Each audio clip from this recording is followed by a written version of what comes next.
And now we'll talk about therapeutic apheresis part 1.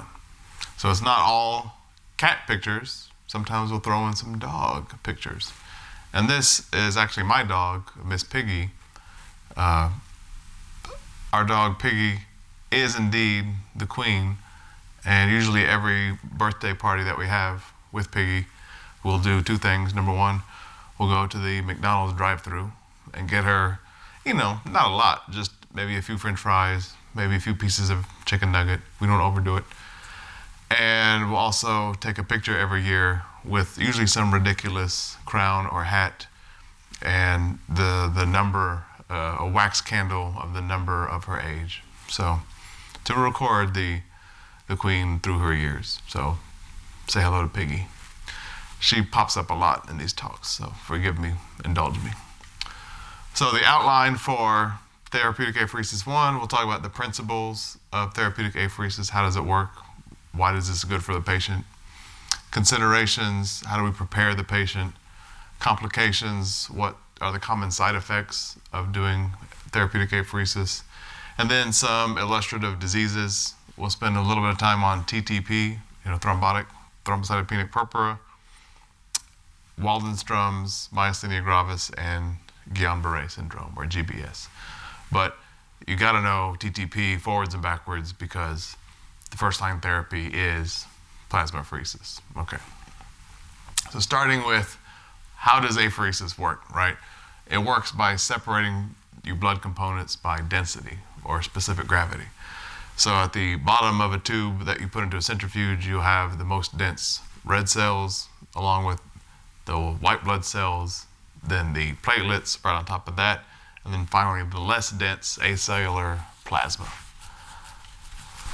The same concept applies in the tube in a centrifuge to the bowl centrifuge within an apheresis machine. So in an apheresis machine, your whole blood comes in, fills up the bowl, it spins around its axis, and then it separates blood into red cells, white blood cells, platelets, and then plasma, again by specific gravity or density. And then depending on which component you want to replace, that's where you put the intake into the waste bag. So in this example, we're removing plasma, and so the intake is around where the plasma would be, and that fills up the waste bag. And so if we could treat apheresis just like we treated changing your oil in your car, we would. It would be 100% efficient, right? Because in an oil change, what do? You just remove the entire contents of the oil container and then you refill up 100%. So it's 100% efficient. Well, we can't do that in a human being. We can't remove 100% of their plasma because they won't survive through that. They will deplete their volume so much that their blood pressure will drop and will basically kill them. So we don't want to do that. So what we do is, as an analogy to the oil change, as soon as we start removing some oil, we start replacing the oil. So in an effort to keep the patient isovolemic, right, keep them with the same volume status, the rate at which we're removing plasma is going to be the same rate at which we're going to infuse replacement fluid. And how much of this efficiency do we lose? Well, in the oil change example, that's 100% efficient. In a one volume plasma exchange, it's 63% efficient. And the reason for that is because it's continuous, what we're removing is increasingly diluted, right? It's increasingly diluted by the replacement fluid.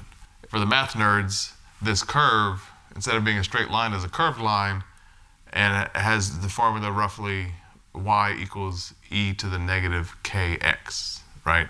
So this curve is a very similar curve to the one for radioactive decay, meaning that the rate at which you're removing a substance is proportional to the amount of the substance at the time. So because over time there's less and less native plasma in the patient, then that means the rate that we're removing that native plasma decreases over time. Does that make sense? Okay. And then if you look at doing several procedures, that was just doing one procedure, right? And how long you did one procedure. If we look at several procedures over time, so what this is telling us is that, number one, it's useful in most cases to have a little bit of time in between each procedure, usually a day or a couple days. And number two, even if we were a little bit hyper and we did 1.5 plasma volume exchanges each time, that if you look at this dotted line here versus this dashed line here versus dotted line here, we end up at roughly the same spot at the end, right? We end up with doing 5 of these procedures. We're not that far away at the end of the day, whether we did a 1.5 exchange each time or a 1 volume exchange each time. So again, it's diminishing returns. So this calculation, this graph assumes that there's no degradation of this IgG and no synthesis of IgG. In real life, you're going to have some synthesis in the patient. So this is a rough approximation. And also, it strictly follows a re-equilibration of about 2 days. And moving on to the considerations and complications, we'll talk about venous access, the fact that we use citrate and the side effects that can cause, what replacement fluids we use, and why we ask about ACE inhibitors. So for venous access, we usually use something like 2 16-gauge needles, one for the blood to go out of the patient into the machine and one for the replacement fluid and everything else that we're not removing to go back to the patient. And we need large needles because we use relatively high flow rates, something in the neighborhood of 100 mLs per minute. And we need large needles in order to minimize mechanical hemolysis, right? For its own sake, number one, and number two, the machine will alarm and shut down if it detects turbulence. So what kind of venous access complications can you see? Well, in my mind, a central line is riskier than an apheresis procedure. The most common sites are IJ, subclavian, and especially in kids or really small people where there's no other large enough vein, the femoral vein can work. Hemorrhage, pneumothorax, and over time, thrombosis or sepsis can occur in central lines. So while therapeutic apheresis is generally safe during the procedure, it's worth thinking about the package deal of getting a line as well, and don't do therapeutic apheresis if it's too wacky, right? So citrate, we use citrate as an anticoagulant to prevent a clot in the tubing. We use sodium citrate because it's relatively safe and relatively rapidly metabolized by the liver, and so the half-life is about 5 minutes compared to a half-life of, say, heparin of 90 minutes. So easy in and easy out for citrate. And the most common complication of therapeutic apheresis while on the machine is citrate toxicity. And what can happen? Well, the citrate can bind to ionized calcium and cause a hypocalcemia during the procedure, and this can be manifested as circumoral paresthesias. There's the fancy term for kind of a fuzzy feeling, kind of a numb feeling. I often describe it to patients as like the feeling similar to the feeling you get like when you fall asleep on your arm or your leg falls asleep, that kind of sensation. And if that progresses and gets worse, then you could see tetany, right? The patient could say, I can't move my hands. Or worst case, if it continues, it could lead to arrhythmias, so cardiac arrhythmias. So we want to stay on top of this and treat this when it happens or prevent it from happening, most commonly in the form of oral calcium carbonate or TUMS or IV calcium gluconate. And then replacement fluids, we could use most commonly 5% albumin, so that's 5% albumin in normal saline. We could also use plasma if there's a reason to. For example, if the patient's at bleeding or thrombosis risk, or there's something in plasma that the patient needs, or saline. We could use some degree of saline, but we wouldn't, of course, want to use an entire plasma volume's worth of saline, right? Okay, why do we get excited about ACE inhibitors? Well, one hypothesis is when your blood goes through the tubing of an apheresis kit, that your intrinsic pathway contact factors get activated. So if, for example, your factor 12 gets activated because the tubing has a negative charge. So a negatively charged surface activates your contact factors. Very similar concept to how the PTT test starts, right? You start that usually with sand or silica, some negatively charged surface that gets the contact factors to rev up the intrinsic pathway. So once factor 12 is active, one side effect of that, which is not part of the CoAG cascade, is that it will produce kallikrein, which will then allow bradykinin to be produced. So the morbid details are not worth knowing. The big picture is that blood going through the tubing can lead to bradykinin production. So in someone who's not on an ACE inhibitor, that's no problem. Their ACE can metabolize the bradykinin, but if your if your ACE angiotensin converting enzyme is inhibited by an ACE inhibitor, then this bradykinin cannot be metabolized as well, correct? So in that case, you can sometimes see, it's not a guarantee, but you can sometimes see a very dramatic, unpredictable neurochemical hypotension. So a dramatic drop in blood pressure during the procedure in patients who have an ACE inhibitor on board. If the prescriber of this ACE inhibitor needs to change classes to a different kind of drug during the plasmapheresis series interval, then an angiotensin receptor blocker is generally safe. Okay, so now it's time to talk about TTP. This is a bunch of ultra-large multimer von Willebrand factor, and this is the platelet-rich thrombus. Some of these are corny, sorry. So TTP is characterized by an acquired autoantibody to ADAMTS13. So what does ADAMTS13 do? It cleaves large von Willebrand factor multimers. So if you have an antibody against that, you're less able to cleave these big multimers, so they stay big. And we'll see a picture about how this works. So they stay big.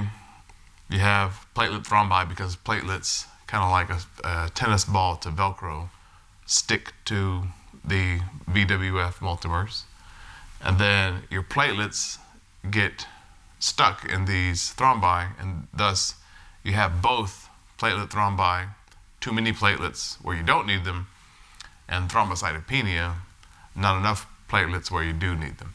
So your platelet count will decrease, usually dramatically, usually single digits. And as a consequence, you could have thrombi in some places and mucosal bleeding in other places. So it's this bad distribution of platelets. You have them densely packed where you don't need them, and they're not available where you do need them.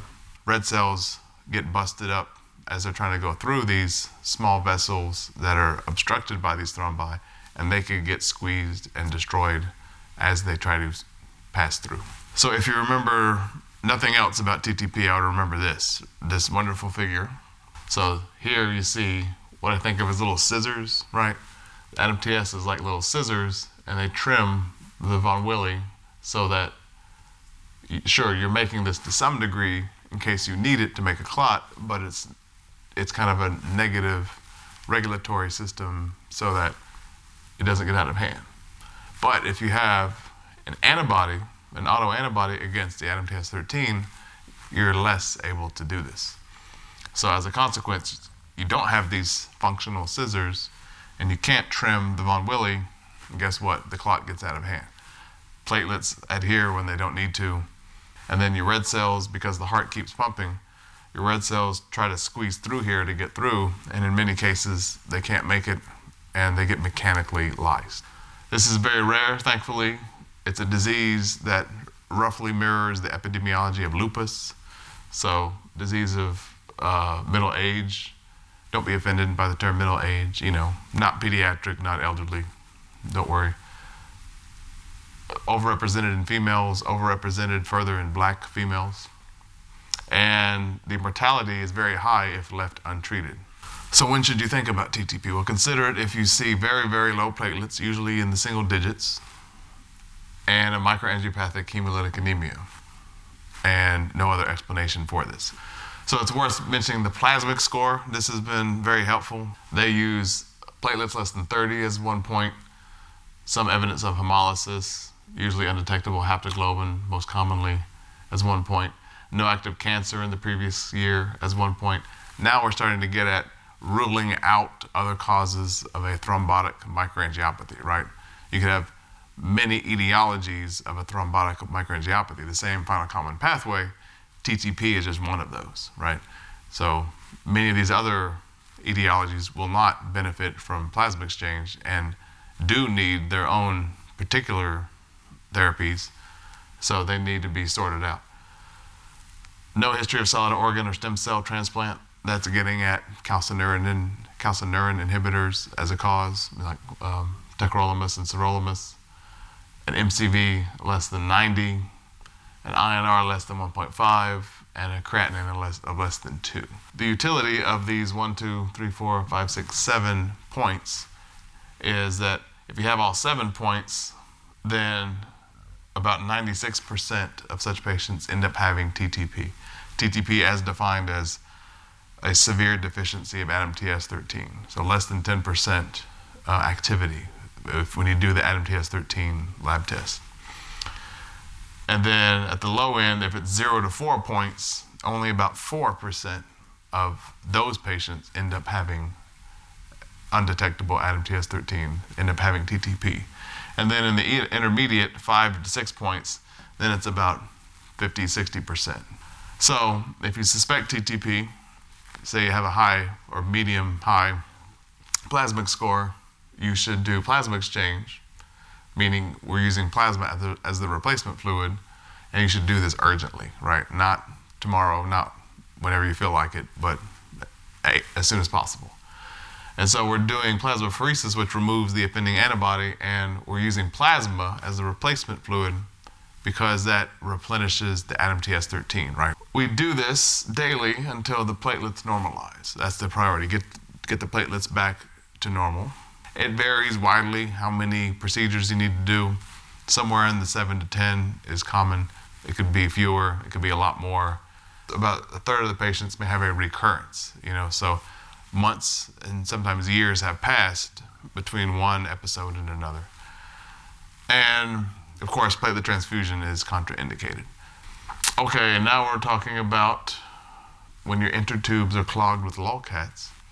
This, of course, is hyperviscosity syndrome. One cause of hyperviscosity syndrome is Waldenstrom's. Waldenstrom's macroglobulinemia is defined as a lymphoplasmacytic lymphoma along with a monoclonal IgM of greater than 3 grams per deciliter. You can see bleeding, impaired vision, and CNS changes because of the hyperviscosity, because of the impaired blood flow. And there is a lab test called viscosity, but that doesn't predict severity. We can do plasmapheresis in the acute setting, right, when the patient first presents with this hyperviscosity. And we can also do it over the long term to spare the patient chemotherapy, to keep the hyperviscosity symptoms at bay. And then we can monitor the patient's IgM level along with their symptoms, and symptom improvement is often dramatic. Now moving on to Myasthenia gravis. This is the best I could do. In fact, this cat just has one eye and is missing an eye, but I'm trying to recreate, ptosis. Sorry. Myasthenia gravis is an autoimmune disorder and it's characterized by autoantibodies to the neuromuscular junction. And it's mainly motor deficits, typically not sensory deficits. You see weakness, easy fatigability, ptosis, facial weakness. It's usually bulbar. The deficits are usually from, say, the diaphragm and to the face and the head predominantly. Trouble chewing, trouble talking, these kind of things. And so the main antibody is against the neuromuscular junction, specifically against the acetylcholine receptor. So this is a progressive illness that is characterized by complement activation. These antibodies activate complement and recruit leukocytes and cause complement-mediated damage to the postsynaptic acetylcholine receptor, and can cause things like ptosis, trouble talking, trouble chewing, worst case, trouble breathing. So the acetylcholine receptor is the most common antibody target, but it's by no means the only one. An important second is the muscle-specific receptor tyrosine kinase, or just abbreviated MuSK, and there's a host of others. So this is typically chronic and progressive, and there's this myasthenic crisis, which is a sudden weakness and either a risk of or outright respiratory failure due to diaphragm weakness. You just can't do the work of breathing, often requires mechanical ventilation, and there's a thymoma association. And so I'm no neurologist, but myasthenia gravis is treated with cholinesterase inhibitors like Mestinon, immunosuppression like prednisone, everyone's least favorite drug, thymectomy if thymoma is present. It'd be difficult for thymoma to be present. IVIG as a way to kind of create static so that the autoantibodies don't get to their target. And then plasmapheresis, or therapeutic plasma exchange, TPE. And very often we'll see a beneficial effect relatively quickly, and we almost always use plasmapheresis if the patient's in respiratory crisis or about to go into respiratory crisis. And we usually do something like 5 plasmapheresis procedures in roughly 10 days, something like a Monday, Wednesday, Friday schedule, or every other day, and we follow the symptoms. All right, so to contrast myasthenia gravis with Guillain-Barre syndrome, the bad chicken. So bad chicken is a common cause of GBS. So GBS, like myasthenia gravis, is an autoimmune disorder, but it's different in that it tends to be more acute rather than chronic, although there are exceptions. And it's both motor and sensory, whereas myasthenia gravis was primarily motor. And GBS is a peripheral neuropathy characterized by ascending symmetrical muscle weakness and paresthesias. In severe cases, the diaphragm can be affected, but not as commonly seen as in myasthenia gravis. And so what are the antibodies against in myasthenia gravis? They're against myelin sheath constituents. I'll show you a picture of this. So myelin sheath nerve constituents. And there's very often a preceding infection that can be identified. It's not always the case, it's not a requirement, but Campylobacter jejuni, the bad chicken bug, is a common one, along with things like Lyme disease and CMV. And the antibodies can be directed via molecular mimicry against the Campylobacter jejuni lipooligosaccharide ganglioside mimics. So these lipooligosaccharides look kind of like the gangliosides that are part of the nerve, that are part of the myelin sheath constituents.